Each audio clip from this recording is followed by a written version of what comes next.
네, 방금 소개받은 안교성입니다. 여러분 만나 뵈서 굉장히 기쁩니다. 우리 정 목사님도 정 목사님 또 그 가족분들을 제가 아는데 다 귀한 분들인데 오늘 보니까 목사님하고 여기 올라오기 전에 잠깐 얘기할 때 제가 좋아하는 세 분이 다 남매라는 걸 알았어요. 그래서 유쾌한 시간을 가졌고요. 또 이 증산 제1교회 여러 차례 이 앞을 다녔는데 참 좋은 곳에 좋은 교회가 있다 생각했는데 이번에 또 이렇게 부름을 받아서 너무 감사해서 제가 이 교회 역사를 조금 봤습니다. 그랬더니 정말 70년대 서울이 발전할 때 또 한국교회가 복음의 그 교회 성장이 폭발적으로 시작되는 그때쯤에 정말 꼭 필요한 곳에 교회가 시작됐다가 또 더 발전을 위해서 몇 차례 교회를 옮기고 마침내 이곳에서 시작됐는데 그야말로 가장 지하철역 중에서 핫한 지하철역에 있는 그런 교회가 있는 걸 보고 하나님이 다 뜻이 있으시구나 그런 생각을 하게 됐습니다. 또 원로 목사님도 제가 총회에서 일할 때 존경하는 분으로 늘 가깝게 있었는데 이렇게 직접 교회를 방문하게 돼서 대단히 기쁘게 생각합니다. 오늘 오후 시간에 저한테 주어진 시간이 그렇게 많지는 않기 때문에 무엇을 전할까 할 때 오늘 이 본문은 제가 길게 인용을 하지 않았습니다. 왜냐하면 다 아시는 내용이기 때문에 또 들어보시면 아마 하실 거예요. 예수님이 돌아가시 직전에 마지막에 그런 제자들과 같이 있을 때 한 여인이 상상할 수 없는 가격의 비싼 그 향유를 주님께 바치는 그런 사건입니다. 그때 이것을 이해하지 못하는 일이 있었는데 주님은 사랑이라는 것은 물질적 가치로 따지는 것이 아니고 거기에 담겨 있는 마음을 봐야 된다 하는 그런 교훈을 주시고 사람들이 그 여인을 좋은 일 했는데도 야단을 맞거든요. 그래서 교회 다니는 분들은 가끔 가다 보면 좋은 일 하다 야단을 많이 맞아요. 나쁜 일 하다가 야단 맞으면 그러려니 하는데 좋은 일 하다 야단 맞는데 이 여인이 얼마나 민망했겠어요. 근데 주께서 선한 일을 했다. 그리고 저는 오늘 놀라운 말씀을 하십니다. 뭐냐면은 전 세계 복음이 전해질 때 이 여인이 한 이야기도 같이 전하라. 사실 우리가 교회에서 하는 설교 또 아니면 선교지에서 하는 복음의 내용이 무엇입니까? 사랑이잖아요. 하나님이 세상을 이처럼 사랑하사 독생자를 주셨으니 사랑의 이야기거든요. 근데 우리가 때로는 그 사랑의 이야기를 전하는 것이 선교인데 사랑 없이 어떤 다른 모습으로 전할 때도 많은데 오늘은 하나님이 사랑한 이야기를 전하면서 그 하나님의 사랑을 받고 그 하나님께 사랑을 표현한 사람의 이야기를 같이 전하라는 얘기거든요. 그래서 우리가 되게 선교 시작할 때 교리도 번역도 하고 성경도 준비하고 여러 가지 가르칠 게 많은데 자칫 빠뜨리는 게 있어요. 그게 뭐냐? 교회는 감동으로 이루어지는 것입니다. 근데 그 감동적인 이야기를 예수님의 이야기와 같이 전하라. 그래서 오늘 하나님은 이 교회마다 감동적 이야기가 많고 전할 때 그 감동을 같이 전하면 좋겠다. 그래서 혹시 여러분들도 전도 설교 들으면 부담되잖아요. 그럴 때 부담을 가지실 필요가 없어요. 하나님이 당신을 사랑합니다. 그리고 내가 하나님께 받은 사랑이건데 나는 오늘날 나는 적어도 하나님 없이는 살 수 없습니다. 내게 이루어진 이야기를 간증하시면 그게 아주 굉장히 강력한 그런 메시지가 될 줄 압니다. 그래서 그런 의미에서 저는 오늘 한국 교회를 그 역사를 주마간산식으로 좀 보여드리려고 합니다. 그래서 말로보다는 요즘 비주얼 시대니까 사진을 쭉 준비를 좀 했어요. 그래서 좀 더 보완을 할까 그러다가 목사님이 저 소개해 주신 것처럼 제가 최근에 이 은평구에 있는 한국 기독교 역사 문화관 초대 관장이 됐고요. 또 말씀 나눈다 보니까 여러분 교회도 저희 역사 문화관을 방문 계획이 있다 그래서 너무나 기뻤는데요. 거기에 또 좋은 유물들이 많아서 겹치는 거를 하지 않아야 되겠다. 그래야 또 오셔서 또 재밌을 것 같아서 그래서 주로 거기 있는 것들은 빼놓고 했습니다. 그럼 지금부터 슬라이드를 통해서 PPT를 통해서 제 강의를 시작하도록 하겠습니다. 제목은 사진과 도표로 보는 한국교회사. 다음 한국교회는 총 5개로 다음 넘겨주세요.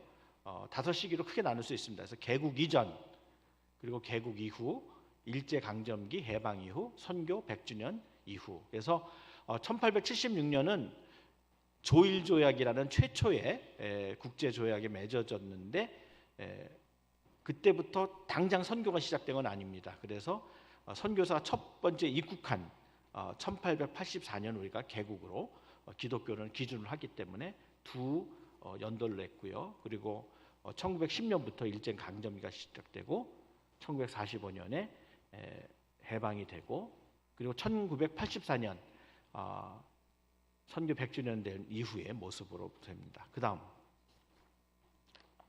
넘겨주세요. 그 다음 이 초기의 한국교회의 선교와 교회의 특징을 먼저 말씀드리겠습니다. 우리 선교는 크게 복음을 전하는 복음화, 그리고 그 복음을 받은 나라들이 하나님의 은혜로 문명에 앞서가는 그런 일이 있었습니다. 그래서 선교사들은 복음을 전하지만 자기네들이 예수 믿고서 변화하면서 문명화된 그것들을 같이 나누기를 원합니다. 그래서 우리나라는 전도로도 유명한 나라고 학교 대표적으로 병원, 이 세 가지가 기독교를 통해서 있습니다. 그래서 우리나라에 좋은 병원이 많지만 쉽게 우리가 학교를 할 때 이제 서울대병원, 그 다음에 연세대학병원, 고려대학교 병원, 이 세 개를 보면요 다 기독교 배경이 있습니다. 왜냐하면은 한국에 최초로 오신 선교사님 알렌이 세브란스 병원을 만드는데 그 전엔 제주건이라고 해서 정부 합작 병원을 만들었다가 이게 세브란스라는 단독 선교병원이 됐어요. 그래서 최초에는 정부와 선교사가 합작했기 때문에 서울대학병원의 뿌리도 제중원이고 또 연세대학교의 뿌리도 제중원입니다. 그래서 서울대는 국립대학인데요, 그 안에는 기독교의 뿌리가 있어요. 적어도 외과 대학과 병원에 대해서는. 물론 이대는 연대는 말할 것도 없고, 근데 고대는 민족사학이잖아요. 그럼 기독교와 직접 관계가 없는데 고대 중에 유일하게 의과대학은 기독교의 뿌리가 있어요. 왜냐하면 좀 이따 보겠지만은 로제타 홀이라고 하는 유명한 여성 선교사가 한국에 왔는데 그분의 꿈이 있었어요. 왜냐하면 그분이 한국에 올 수 있었던 거는 이 동양은 전부 다 내외 문화가 있어서 남자와 여자가 서로 낯을 가립니다. 그러니까 의사를 할 수가 없었어요. 남자 의사들이 뭘 진단을 하고 치료를 해야 되는데, 그래서 그때 마침 서양에서 시작된 여성 선교사들이 와서 의료 선교사들이 여성 진료는 여성 진료를 했거든요. 근데 한국에 선교를 하면서 아직 그런 여성 선교사까지 보냈는데 막상 한국에서는 앞으로 선교사가 계속 할 수는 어떻습니까? 한국 사람이 해야 되는데 한국의 남성 의사들은 교육을 시키는데 여성 의사는 교육을 시키지 않았어요. 그래서 이 로제타 홀은 너무 답답해서 선교부도 설득하고 여러 사람을 설득했는데 안 돼서 단독으로 여성 의학교를 만들었습니다. 근데 이게 강습소 수준은 안 되기 때문에 전문 학교를 만들 때 한국의 그 의사들, 다른 경로를 통해서 교육을 받은 의사와 만나서 한국에 있는 여의학을 위한 여성의학 전문학교를 만들었어요. 그게 나중에 우석대학교가 되고, 그다음 이제 고대가 처음에는 의대 없이 출발했다가 의대가 있어야 되겠다 할 때 의석대학교를 받아들임으로써 한국의 많은 대학 안에는 적어도 시작이 선교를 하지 않았어도 나중에까지 기독교에 연관이 된 그런 데가 많습니다. 이게 참 놀라운 일이죠. 이걸 우리가 문명화라고 할 수 있고요. 그리고 그때는 제국주의와 근대 국가가 막 생겨질 때였습니다. 근데 불행하게도 선교사님이 제국주의 앞잡이는 아니지만 서구 제국주의와 선교사님들이 나가는 일이 겹치다 보니까 선교사들이 많이 오해를 받았어요. 근데 한국을 침략한 나라가 불행 중 다행이랄까, 참 역사의 아이러니인데요, 서구가 아니라 일본이었습니다. 그래서 한국에 온 선교사님들은 제국주의 앞잡이라는 오해를 받지 않고 오히려 자기가 사랑하는 한국인들의 가장 절실한 소원이 독립이기 때문에 그분들을 위해서 옆에 있었는 동반자가 됨으로써 한국은 전 세계 어느 나라보다도 교회와 선교사의 사이가 좋고 지금도 선교사를 그리워하고 그래서 이 근처에 또 우리 양화진 있잖아요. 거기도 많은 분들이 찾아가는 이유가 바로 이렇다. 그래서 한국은 복음화도 성공하고 문명화도 성공하고 또 민족주의적인 면도 성공한 그런 나라다. 그래서 처음부터 한국교회는 교회 사랑과 나의 사랑을 같이 했고 그래서 우리가 줄여서 애교의 종교다. 그리고 교회, 학교, 병원 이 대표적인 사역이고 그리고 복음전도에서 점점 이런 교육사역과 병원사역 그리고 더 나아가서는 사회적인 많은 약자들을 돌보는 하나님 나라 세우기 운동을 초창기부터 했다. 그걸 여러분 기억하시면 좋겠습니다. 근데 이제 교회가 선교가 모든 사람들이 선교사들의 능력과 지도력과 물적, 인적 자원만을 하기 어렵습니다. 그래서 선교지에 뭐를 요구했냐면 3자 정책을 요구했어요. 3자는 세 가지인데요. 자전, 자립, 자치입니다. 자전은 뭐냐? 선교사도 전하지만 너희들이 스스로 복음을 전하라. 그래서 한국은 처음부터 전도가 굉장히 중요하고 전도를 실천했습니다. 그리고 교회를 세우면은 너희들이 선교사 얼굴만 쳐다보지 말고 너희들 스스로 이끌어가라. 자립이 되고요. 또 이런 자전과 자립을 통해서 어떤 역량이 커졌으면 리더십을 넘겨줍니다. 그래서 자치가 되고 그래서 처음부터 우리 한국교회는 자립, 자전, 자치를 했다. 그럼 이걸로만 끝나면 안 되고 뭐를 해야 되냐면은 복음의 바톤을 받은 교회가 다시 복음을 전해야 되는데 많은 나라는 교회가 세워지면 목회와 교회 정치에만 관심이 있어서 선교를 안 하는 경우가 많아요. 근데 한국은 처음부터 우리는 복음의 빚을 갚겠다 해서 선교를 했던 것입니다. 그리고 그 다음에 이제 한국적인 고유한 기독교의 이해, 한국 신학을 만들어야 되는데 이거는 한국이 외형적인 발전을 하면서 좀 늦어져 가지고 아직도 이 자신학화는 좀 늦어지는 감이 있다. 그래서 우리가 3자 정책에 성공했고 그 다음에 요즘은 그것을 막 늘려서 4자, 5자를 만드는데 그중에 자선교화, 스스로 선교에 참여하는 것을 성공했는데 자선 신학화는 아직 부족하다. 그걸 여러분 아시면 좋겠습니다. 그러나 세상의 모든 일이 하나님이 관련된 일이지만 우리가 다 할 수는 없기 때문에 초대교회부터 우리는 집중과 선택으로 중요한 일을 골라서 했다. 그리고 한국은 처음부터 기적으로 이어진 역사가 있다. 왜냐하면은 한국은 복음이 한국 근처까지 왔어요. 한국에 들어가면 되는데 그 당시 조선 정부는 쇄국 정책을 썼어요. 그래서 보통 선교는 뭡니까? 이 국경을 넘어서 선교사가 가고 말을 배우고 성경을 번역하고 문화를 배워서 교제를 해서 교회를 세워야 되는데 들어가지 못했어요. 그래서 어떻게 됐습니까? 국경 바깥에서 아니면은 잠깐 왔다가 복음을 전하고 가는. 근데 그게 어렵되니까 나중에는 바깥에서. 그래서 초창기에는 한국 바깥에서 복음이 먼저 전해지고 성경이 준비되는 세계적인 유례가 없는 그런 일이 벌어졌고요. 또 일단 복음이 들어오니까 어떻습니까? 한국 사람들이 정말 목말랐던 복음도 받아들이는 동시에 이 복음이 우리나라의 미래를 빛을 주는 게 아니냐. 특히 한국 분들이 처음에는 요즘 읽을 거리도 많지만은 처음에 읽을 게 뭐가 있겠어요? 성경이지 않겠어요? 또 전도지 외에는. 그래서 성경 막 읽었는데 구약 성경을 읽으면서 창세기 다음에 바로 뭐가 나옵니까? 출애굽기가 나오죠. 근데 출애굽기 무슨 얘기예요? 해방 이야기죠. 그래서 한국 분들은 출애굽기 읽으면서 누구랑 자기를 동일시했을까요? 바로랑 동일시했을까요? 그 벽돌 굽는 히브리 사람하고 동일시했을까요? 그래서 처음부터 한국 분들은 이 성경을 역사적으로 정치적으로 해석하는 그 전통이 있습니다. 그래서 많은 분들이 교회로 몰려들기 시작했어요.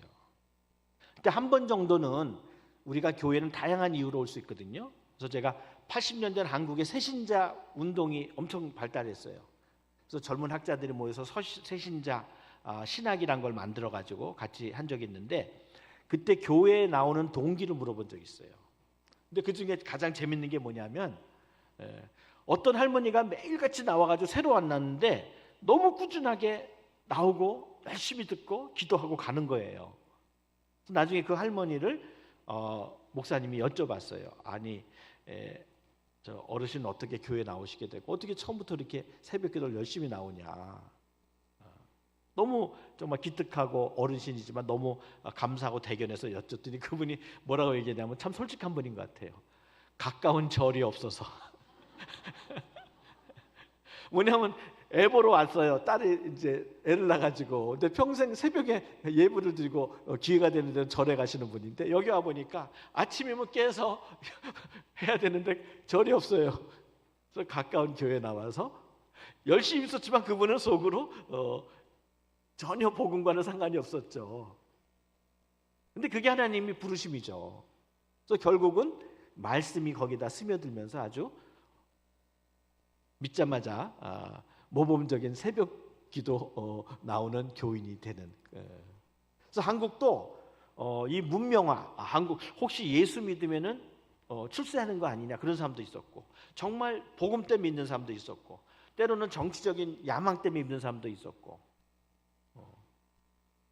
근데 결국은 다 하나님이 성도로 만들었고, 그거를 집중적으로 한번 뒤집어 놓은 게 뭐냐면 1907년 대부흥운동입니다. 그래서 그 이후로 한국교회가 이루어지게 됐고, 제가 좀 전에 말씀드렸듯이 대부분들은 복음 받는 걸로 끝났는데 한국교회는 어땠습니까? 복음을 전하는. 그래서 1907년 우리 교단을 예를 들면은 1907년 동로회가 생길 때 우리가 선교사를 제주에 파송했어요. 그 다음에 총회를 만들 때 어땠습니까? 이제는 타문화권까지 가야 된다. 그래서 중국 산동에 선교를 시작했어요. 해방 후에 1947년 재건 총회할 때 선교 재건 없이 교회 재건은 없다 해서 다시 중국 산동성으로 선교를 보내려고 그랬는데 여의치가 않았고, 더구나 1949년 중국 공산화, 1950년 한국전쟁 등으로 선교를 할 수가 없었어요. 그러나 그 꿈을 계속 있을 때 하나님이 아시아 교회의 상호 지원 프로그램으로 선교가 재개될 때 태국에 선교사를 보내기 시작한 겁니다. 그래서 1954년에 해방 후에 선교사가 시작되고 1979년부터 80년 사이에 100명이 넘어요. 제가 이따 보여줄 텐데. 근데 2008년에서 2009년에 2만 명이 넘는. 그래서 1907년에 우리 교단만 하더라도 1명, 1912년에 3명을 보내고 1954년에 1명, 그리고 나서 김순일 선교사님 여러분들을 보냈는데 1979년에 100명이다가 한국 선교사 전체가 2008년에 한국 선교사 전체가 2만 명, 지금은 약 2만 5천 명에 이르는 그런 놀라운 것이다. 그래서 한국을 역사를 보면요, 우리도 놀래고 다른 나라도 놀래요. 자, 여러분 이 정도로 오리엔테이션을 하고 바로 그림을 보도록 하겠습니다. 그다음, 네, 만주에 있는 선교사님이 한국에 놀랍게도 하나님은요 한국의 사방에서 복음이 오게 했어요. 일일이 다 말씀을 못 드리겠는데 북쪽에서 정교회가 오고, 중국에서 개신교, 또 이 일본 쪽에서 개신교 뭐 다양한 것, 또 유럽 쪽에서 성공회라든지 구세군이라든지. 그래서 한국인 초창기부터 많은 교파들이 복음을 전했다. 그 다음 한국에 못 들어오니까 귀칠라프라는 분이 와가지고 복음을 전했고, 한 30년 뒤에는 토마스라 목사님이 또 복음을 전했는데, 이때는 1866년 병인 양요 때문에 나라가 굉장히 민감했기 때문에 대동강 입구에서 들어오지 말라고 그랬는데 그분들이 끝까지 들어오다가 결국 순직하는 일이 벌어졌습니다. 그래서 선교하다가 죽는 사건이 벌어지니까 이제 선교사가 한국에 단기로 잠깐 올 수가 있겠어요, 없어요? 못 오죠. 그러니까 이제 한국 방문하는 건 포기하고 해야 될 일을 하자 해서 존 로스는 한국을 위해서 성경을 번역하기 시작했습니다. 이분이 번역을 했어요. 그 다음 어디서 번역했냐면은, 번역할 때 먼저 한국 사람을 알고 말을 배워야 되기 때문에 쇄국 정책 때문에 중국도 자유롭지 못하지만 무역 없이는 살 수 없으니까 1년에 몇 차례 고려문이라고 하는 거, 오늘날은 변문진이라는 이름으로 바뀌었는데, 거기서 한국과 중국이 1년에 몇 번 임시 무역장을 열었는데 거기까지 가서 한국 사람을 만나고 한국말을 배우고, 그리고 나서 준비가 된다면은 그 다음 이제 동역자인 서상륜 등 한국 사람과 더불어 성경을 번역했는데, 그게 어디냐면은 중국 쉐냥, 우리나라 말로 심양, 그 다음 넘겨주세요. 거기에는 동관교회라는 데서 중국이 목회를 하는 동시에 한편으로 성경을 번역했습니다. 그래서 지금도 동관교회 가면은 한국 성경 번역 장소라는 모습이 나타납니다. 그 다음 김총송이라고 하는 분이 원래는 약을 파시는 분이었어요. 상인, 약장수였는데요. 요즘은 약국이 다 정주형이죠. 약 필요한 사람이 어떻게 해요? 찾아가서 사죠. 근데 옛날에 어땠어요? 약장수들은 돌아다니면서 팔았거든요. 그러니까 이분도 늘 돌아다니는 익숙했는데 갑자기 어떻게 취직이 됐냐면 성경, 그래도 약을 파시려면 어떻게 해요? 글을 알아야 되잖아요.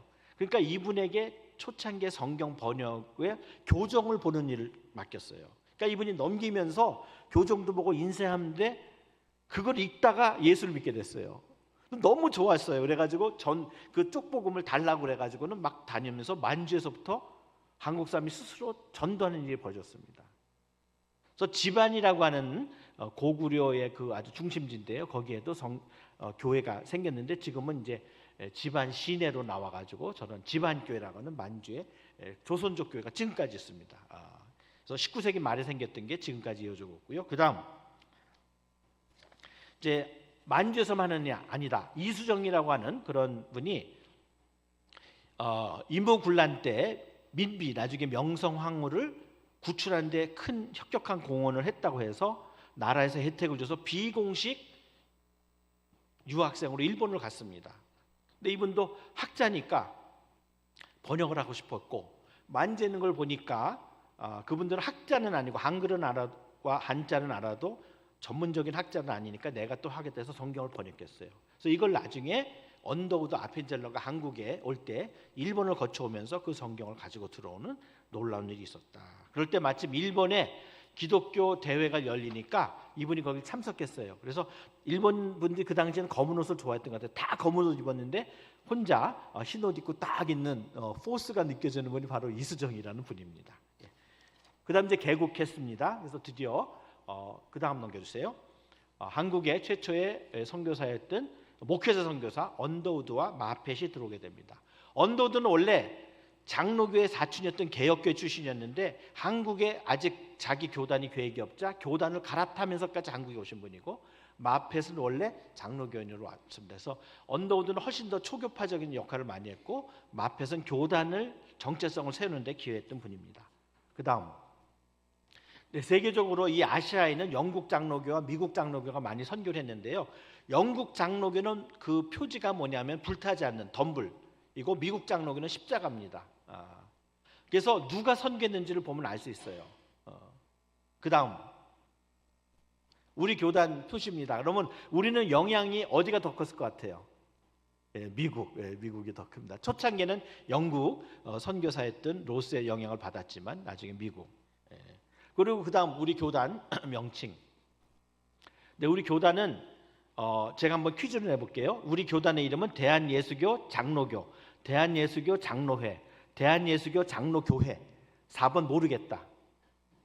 자, 다시 합니다. 대한예수교 장로교, 대한예수교 장로회, 대한예수교 장로교회. 마지막 모르겠다. 자, 1번, 2번, 3번, 4번.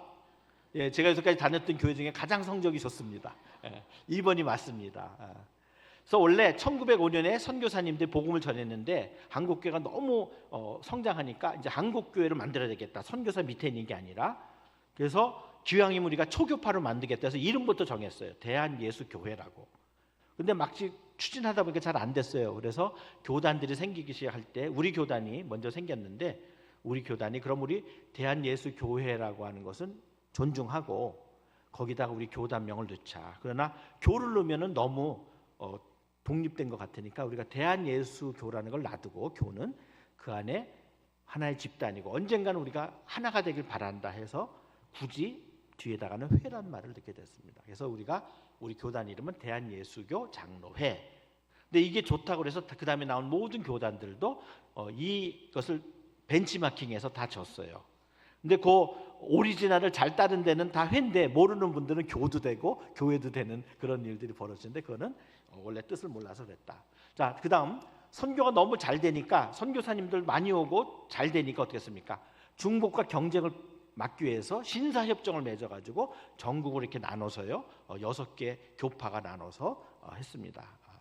상세한 내용은 나중에 역사문화관에 보면요 자세하게 알 수 있습니다. 그 다음 한국교회가 폭발적으로 성장하게 됐고요.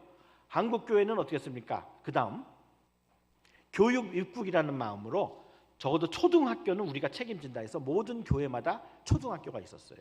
그래서 한국은 외국 선교사님들이 돈을 원래는 교회에다 제일 많이 쓰고 초등학교에다 많이 쓰고 그 다음에 병원을 쓰는데 우리가 자립해서 교회에 돈을 안 쓰죠. 교육도 초등학교를 다 알아서 하니까 어떻게 했어요? 중등학교만 세우죠. 그리고 나서는 병원. 그래서 한국은 엄청나게 돈과 물자가 투자됐는데도 불구하고 더구나 그 물자를 아주 요긴한 데만 썼기 때문에 한국교회가 발전하게 된 겁니다. 자, 이제 어떤 사역을 했는지. 자, 교육 선교. 그 다음 자, 여성 선교, 여성에 대한 여성의 선교. 그 다음, 그래서 로제타울 아까 제가 말씀드린 분이 학교가 세우자니까 먼저 개인을 교육시키면서 미국에 유학을 데려왔어요. 근데 뭐 스칼라십을 받았지만 충분하지 않을 때 그때 마침 결혼을 하고 같이 갔거든요. 그래서 그분은 아내가 성공하기 위해서 어땠습니까? 농장에서 일하면서 서포트하다가 아내가 돌아오기 직전에 죽었어요. 그래서 지금 볼티모어에 가면은 그 남편의 묘비가 있습니다. 박류산. 그래서 제가 신학교에서 가르쳤을 때는 한국 교회는 내조의 역사도 있지만 외조의 역사도 있다. 그래서 이런 멋진 외조인, 멋진 내조인이 되라 이렇게 가르치게 됩니다. 그 다음 장애인 선교를 하게 됩니다. 그래서 여기도 참 장애인 선교만 가지고도 한번 강의를 할 수 있을 정도로 놀라운 일이 있고요. 그 다음 거리전도. 그 다음 제가 한국교회 사진 중에 제일 좋아하는 사진인데요. 이게 무슨 사진인 것 같아요? 예, 한국교회가 너무 빨리 성장하는데 지도자보다 교회가 먼저 성장했어요. 그래서 다 지도자가 가르칠 수 없기 때문에 어떻습니까? 모아서 가르쳤어요. 그게 사경회예요. 그래서 동네에서 모으고 덕을 땐 도가 모이고 그 전국이 모였는데 그때는 호텔이 많이 발달이 안 됐잖아요. 그러면 남자도 여인든 그 먹을 것과 그 이불을 가져가는 거예요. 이불료를. 그러면은 교회나 교인들이 집을 빌려줬거든요. 그래서 저 여성들이 가서 공부하러 가니까 우리 할머니는 저렇게 믿은 거예요. 그러니까 한국교회 하나님 사랑하겠어요, 안 하겠어요? 사랑하는 거죠. 그 다음 정치적인 야욕으로 영어를 이제는 과거를 못 보니까 영어 배우면 출세한다고 그래가지고 미친 듯이 공부해서 한국에서 초창기 엄청나게 영어 잘하는 사람이 있어요. 그 사람이 누구냐면 이승만이에요. 근데 이분이 고정을 왕을 입헌 군주국으로 만들 운동에 했다가 잡혀 들어갔는데 왕족이라서 사형은 안 당했어요. 근데 이분은 가만히 있지 못하는 리더십이 있는 분이거든요. 그래서 감옥에서 성경 읽다가 회심하고 엄청나게 그러니까 선교사님들도 막 책 갖다 주니까 영어 엄청나게 하고 더구나 그다음 어땠습니까? 전도하고 그 사람들 모아서 성경학교 하고 또 책이 필요해서 도서관을 만들고 그래서 선교사들이 계속 형무소에 가가지고 도서관을 만들고 지원해주고 결국 나중에는 이분이 미국 가서 유학하고 우리나라의 초대 대통령까지 됐던 거죠. 그 다음 초창기에 어려움들이 막 복음을 받다 보니까 소위 잘 사는 상류층들은 좀 거리를 뒀어요. 이거는 못 배우고 가난한 사람들이다. 그러다 보니까 교회는 모든 사람들의 교회인데 그래서 저분들을 먼저 모시기 위해서 만든 조직이 뭐냐면 YMCA였어요. 그래서 외국에 있던 운동을 끌어들여서 하고 나중에는 여기서 이제 그런 모든 문제들이 없어지게 되죠. 그 다음 우리 교단 위주로 하겠습니다. 한국 장로교 최초로 7명이 복음을 받아들이고 얼마나 귀해요. 그 다음 해주세요. 장대현 교회라고 평양에서 폭발적으로 발달하면서 제일 대표적인 교회가 장대현 교회입니다. 그 당시 모습입니다. 그럴 때 이 7명 중에 한 사람은 원래는 선교사들 7명 전부 다를 자기네들의 조수를 만들려 했어요. 목사지만은 그걸 동사 목사라고 했어요. 그러나 교회가 너무 커지니까 어떻습니까? 빌선주 목사님은 담임을 만들었어요. 장대원 교회. 그리고 선교를 원한다니까 어떻게 했어요? 한 사람을 뽑아서 이기프 목사님을 제주도에 보냈습니다. 그래서 선교사 타이틀을 보냈기 때문에 적어도 제주도에는 서양 선교사님이 와서 마음대로 일 못했어요. 할 때 항상 이기프 목사님을 선교사로 내세우고 동사 선교사로 일했어요. 그 다음 5년 후에 이제 산동 선교에 가는데 예수님이 함께 보냈잖아요. 그래서 우리들도 함께 보냈어요. 이기풍 선교사님은 파송은 한 사람이었지만은 임명은 그 보조하는 그런 전도사님들 이런 분들 같이 보냈기 때문에 그것도 팀이었어요. 자, 그 다음 선교사가 이게 폭발적으로 증가하게 된 겁니다. 그다음, 그러나 이걸 뒤집으면은 교인당 선교사를 비유를 하면요, 급속도로 줄어들게 돼요. 그 얘기는 뭐냐? 이제 우리가 오히려 더 선교를 위해서 헌신해야 된다. 초창기는 7천 명이 한 사람만 선교사 도왔으면 됐어요. 근데 저게 10년 전 통계거든요. 400명. 요새는 한 몇백 명이 한 사람 도와야 되거든요. 그러니까 우리가 얼마나 더 해야 되냐. 그다음, 이거 두 개는 제가 생략하고 넘어가겠습니다. 그다음 넘어가 주세요. 일제 강점기. 자, 애국을 한다고 했죠. 그러다 보니까 일본이 한국을 이제 식민지로 만들었는데 눈에 가시가 뭐냐면 기독교예요. 왜? 기독교가 다른 모든 것들은 다 눌러버렸는데 기독교가 독자적인 역할을 하기 때문에, 그래서 기독교를 쳐야 식민정주한다고 해서 음모 사건을 만들어요. 데라우찌라는 첫 번째 총독이 북한을 방문할 때 암살을 한다 해서 그 뒤에는 기독교가 있다 해서 전부 다 기독교인들 지도자를 잡았는데, 결국은 선교사들이 전 세계에 이 사건을 퍼뜨림으로써 전 세계 여론이 들끓어서 유야무야한 사건입니다. 그 다음 3.1운동 때 이제 선교사님들은 너무 외국인으로 개입하기가 쉽지 않기 때문에 직접 참여는 안 했지만 자기 집에서 도망 온 사람들을 숨겨줬어요.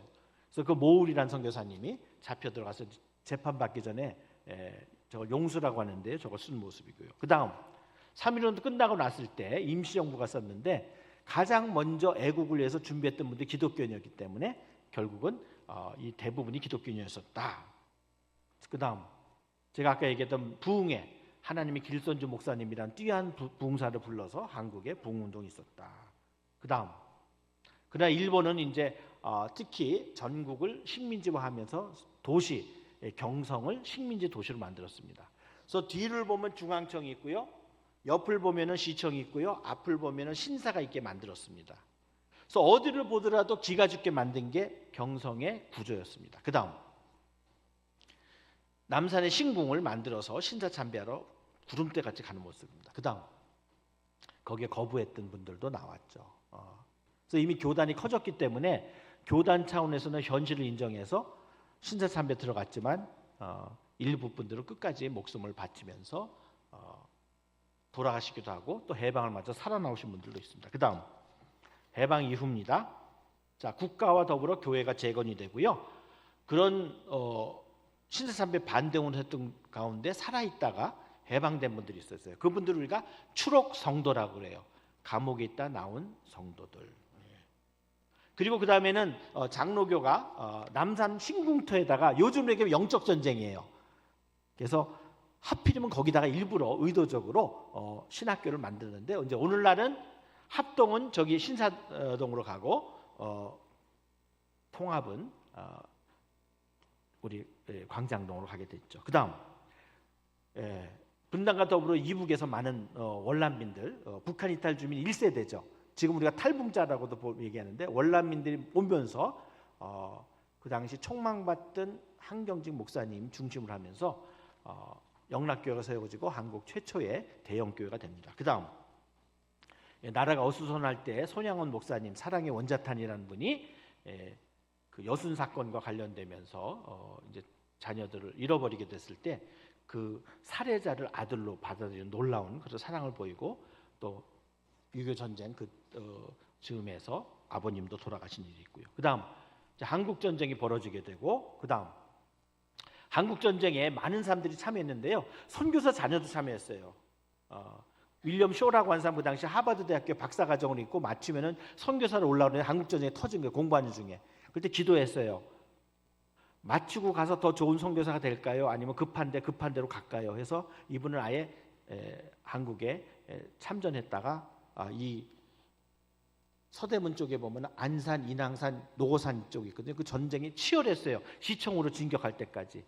그럴 때 사망해서 지금 은평구 평화공원에 저분의 모습이 있게 되고요. 그 옆에 언더우드 3세예요. 이분 아예 군인으로 선교사면서 군인으로 있으면서 평소에 배를 타고 늘 신촌에서부터 이 양화진을 해가지고 강화도로 해서 황해도의 솔천까지 갔던, 그래서 그 백길을 알기 때문에 행주산성 그 앞에 있는 도하작전 때 물길을 열고 나중에는 휴전협정 때 통역했던 그런 모습이 되겠습니다. 그 다음 한국은 초창기에 나라가 약하니까 늘 정부 편을 들었어요. 미우나 고우나 이제는 식민정부가 아니라 우리 거다. 근데 최초로 반정부적인 기독교의 의사를 표현했던 게 뭐냐면 한일조약 반대. 아직은 충분하지 않다 했던 일이고요.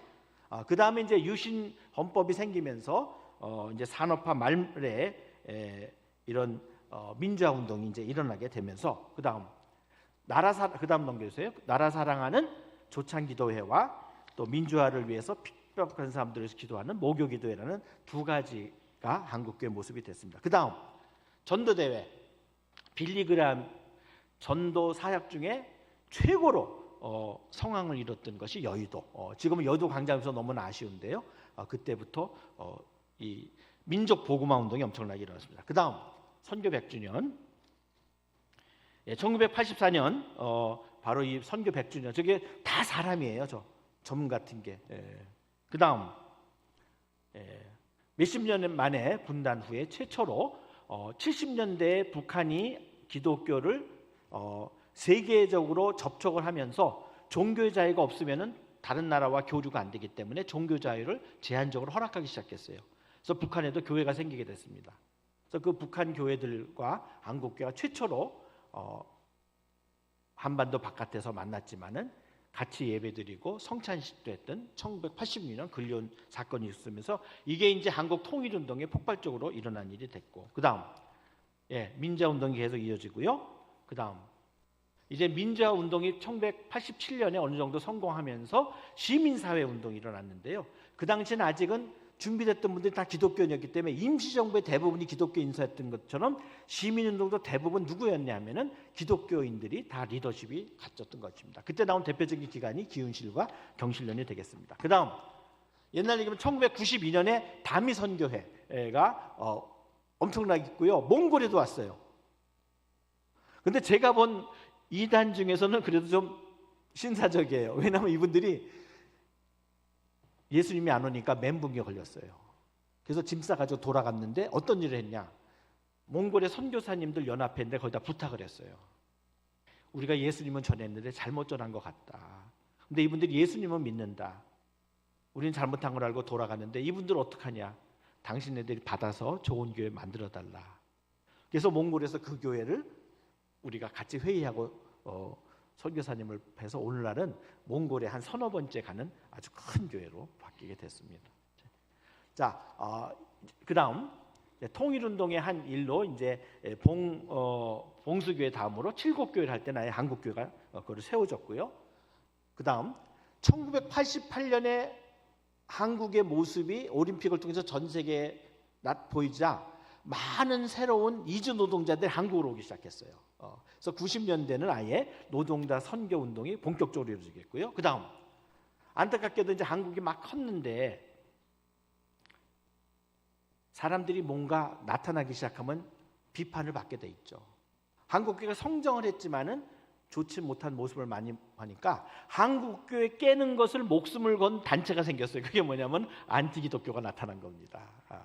그래서 옛날에는 교회 욕하더라도 교회를 직접 욕하지 않고 교회는 괜찮은데 저 장로, 저 집사, 저 권사, 저 목사가 문제했는데 좀 지나니까 어떻게 됐어요? 교회를 욕했고 이 안티기독교는 교회와 교인을 욕하는 게 아니라 기독교를 욕하는 거예요. 그래서 예수님을 욕하게 되는 겁니다. 그 다음 한국교회 여러분 잘 알듯이 종교인과 바뀌게 되고요. 그 다음 선교를 열심히 했는데 오히려 선교의 부작용으로 중동에서 또 그리고 아프간에서 선교의 그런 순환이 되게 됐습니다. 그 다음 이제 언론들이 교회에 대해서 빗발치는 비난들을 하게 되자 교계와 언론이 충돌하게 됐고요. 그 다음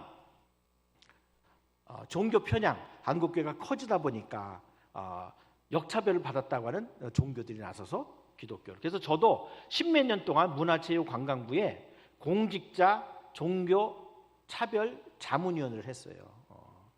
그때 얼마나 한국 사회가 기독교를 미워하는지를 제가 알게 돼서 방어하느라고 딴 일은 못 나가도 제가 그 모임을 항상 나갔던 기억이 있습니다. 그 다음 한국 기독교 교회 협의회와 세계교회 협의회가 우리 기독교계의 유엔 총회라고 할 수 있는 부산 총회를 2013년에 가지게 되었습니다. 그다음 또 이제 교회 세습의 문제를 또 사회가 막 이제 기득권이라고 해서 욕을 하니까 교단들은 이것을 이제 법으로 제정하면서 정화 정책을 하기 시작했습니다. 그다음 오랫동안 기독교가 목소리를 내는 것은 주로 진보 계열이었는데 그 이제 보수적인 분들도 목소리를 내야 되겠다 해서 기독교 뉴라이트를 결성하는 일이 벌어졌습니다. 그다음 고령화 여러분 잘 아시는 거고요. 한국 사회가 고령화가 문제고 최근에 초고령화로 진입하는데 한국 교회는 그거보다 한 단계 더 빠릅니다.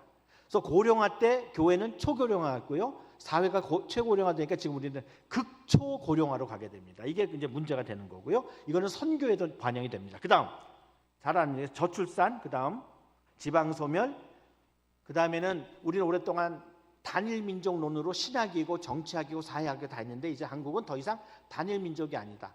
다인종, 다문화, 다종교 사회인데 어떻게 우리가 공식 입국한 분이 200만이 넘는 이 사회 5%, 곧 10%, 2090년 되면은 30%까지 올라가는 이 상황을 어떻게 우리가 할 거냐가 중요하게 되고요. 그다음 한국 미래 사회와 외교원 선교는 이제 넘어가도록 하고요.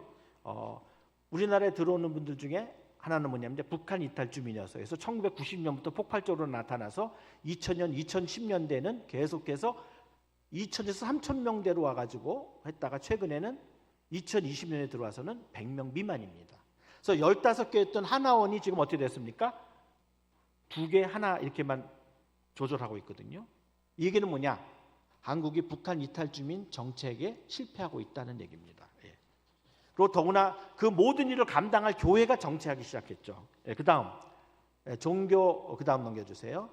종교 인류가 고령화가 됐다는 걸 치고요. 그다음 예수를 믿때 교회에 안 나오는 가난한 교인, 교회에 안 나가 교인이 나타나는 새로운 현상들이 나타나기 시작해요. 그다음 교단 중심부터 한국의 독립교회가 막 나타나기 시작했고요. 그 다음에 제가 이제 만든 도표인데 그다음 한국에는 4가지 선택이 있어요. 안 믿을 거냐, 아니면 교회 기존 기성교회를 나갈 거냐, 아니면 가난한 교인이 될 거냐, 아니면 새로운 형태의 공동체 교회를 나오냐. 그런데 어느 것도 완벽하지 않기 때문에 이 안에서 이렇게 화살표가 분주하게 왔다 갔다 해요. 그래서 오늘날 목회자와 교회 지도자들은 여기 앉아 있는 분들 아니면 바깥에 있는 분들이 지금 마음이 어디로 가고 있나? 우리 교회로 있는가 아니면 다른 교회 가려고 그러는가, 실망해서 아예 때려치려고 그러는가, 예수님은 못 버리니까 교회 안 나오려고 하는가, 이걸 잘 봐야 돼요. 그래서 지금 교회가 관심을 받고 교회 안 나오는 2 종류의 사람이 있는데 하나 뭐냐면 노인. 최근에 한국 교회는 신방이 불가능한 구조가 되고 있습니다. 그러나 노인은 신방이 필요하고 신방이 가능해요. 그리고 지금 교인들에게 한번 상담을 해서 당신은 마음이 지금 어디에 있습니까? 한번 확인해 볼 필요가 있습니다. 그 다음 평화가 이슈가 되다 보니까 우리나라에 역사적으로는 종교개혁의 제세례파가 나왔는데 실제는 존재 않다가 최근에는 한국에 제세례파가 들어오게 됐다. 이만큼 한국에는 평화가 중요한 이슈가 됐다는 것이고요. 그 다음은 그냥 제가 생략하도록 하겠습니다. 쭉 하고 맨 마지막으로 가서 이 도표만 설명하고 제가 넘어가겠습니다. 자, 요 새로운 세대, 새로운 교회는 뭐냐면 최근에 이슈가 뭐냐? 기후 정의의 시대가 됐다는 겁니다. 우리 지금 강릉이고 뭐 우리 문제죠. 그 다음 후기 근대 사회는 뭡니까? 개인주의가 기본이고 자기 주도성. 이제는 쫓아가는 때가 아니에요. 그래서 교회가 어떻게 교회의 교인, 특히 청년들이 스스로 질문을 던지고 스스로 자기의 신앙생활을 할 때 그것을 우리가 옆에서 어떻게 도와주는가. 그 다음 윤리적인 삶. 오늘날은 윤리가 앞에 붙을 때 행동이 나타나요. 그래서 페어 트레이드 뭡니까? 더 비싸지만 윤리적이기 때문에 더 많은 돈을 지불하는 거예요. 플로깅 뭡니까? 쓰레기를 줍는 것과 조깅이라는 걸 같이 하면서 하는 거고, 그 다음에 태안에 2007년 기적이 일어났어요. 뭐냐면 태안에 삼성 유조선이 무너지면서 그거를 회복이 30년이라고 평가가 돼, 전문가가. 그런데 한국이 들고 일어나서 123만 명이 가가지고 거기를 몇 개월 만에 뒤집어 놔서 깨끗하게 정화를 해버렸거든요. 그때 80만이 뭐냐? 기독교인이에요. 그래서 이게 너무나 기적적인 사건이기 때문에 어땠습니까? 유네스코 세계 기록 유산이 됐어요. 그래서 우리 역사박물관 마지막 유물이 바로 그 당시 방제했던 그 모습을 우리가 한국 교회 봉사단에 걸 갖다 놨습니다. 지금도 한국 교회가 성장하고 못하고 문제가 있고 이런 앞에 우울한 이야기가 많지만 지금도 정말 하나님의 뜻을 분별하고 이 교인들이 간절히 원하는 것을 찾으면은 지금도 한국 교회는 엄청난 저력이 있다는 걸 말씀드립니다. 그 다음 트릭 저거 하고 말씀 끝내겠어요. 그 트릭, 최근에 이 후기 근대 사회에 맞는 정서를 모은 5가지를 외우기 좋도록 하나로 만든 약어가 있어요. 그게 뭐냐, 트릭. 트릭은 뭐냐면 속임수도 되지만 팁, 좋은 아이디어도 되거든요. 5개가 뭐냐, 트러스트, 리스펙트, 인디펜던스, 콜라보레이션, 앤 카인드니스. 자, 신뢰. 지금 현대는요, 신뢰를 받지 못하는 걸 굉장히 문제를 삼고 있습니다. 존경, 그리고 독립. 근데 독립만 하면 아무것도 안 되잖아요. 같이 할 수 있는 협력, 그리고 친절. 자, 우리 교회는 친절합니까? 저는 증산교회 개별적으로 하는데 오늘날 많은 교인들, 많은 교회가 친절하지 않고 더구나 한국교회 전체가에 대해서 한국 사회가 갖는 개념은 뭐냐? 친절하지 않다는 거예요. 그래서 무슨 책까지 나왔냐?